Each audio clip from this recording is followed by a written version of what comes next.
Tulos na tala mong guys. Okay. Kailangan ako namong magulay everyday dahil yung baby ko kailangan niya ng sabaw.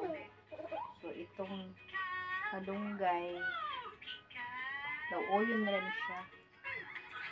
Tangan niya siya tanglad. Magic sarap. Napay damang damang. Magtangag magic sarap. Fights na. Kasi kailangan niya yung sabaw sa kanyang lugaw. So halangan naman hindi siya nagbigyan ng sabaw, diba? Tapos pag naman, pag may pupunta sa bayan, minsan sinasabihan ko si Mr. na na bumili siya ng sabaw.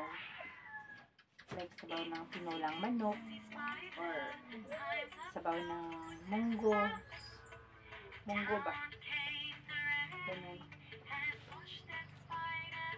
Tapos pag hindi naman, pabilhin ko lang siya ng karne konti, tapos naman sabaw para lang may sabaw. Kailangan talaga niya ng sabaw everyday kasi nag-start na siyang kain.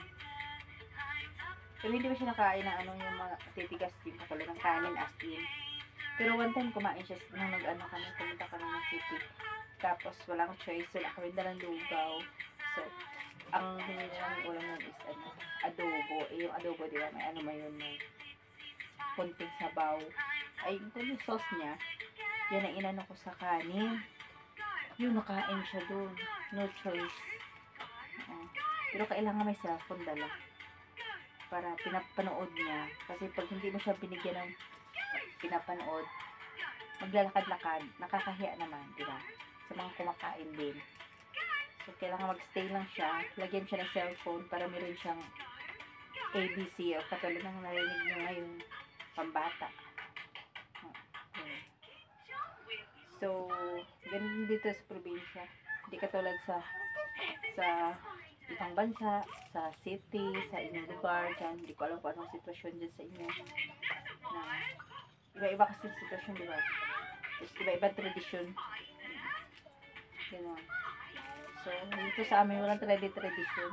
Basta may sabaw. Diba? So, thank you again sa inyong pag-support. Bye-bye.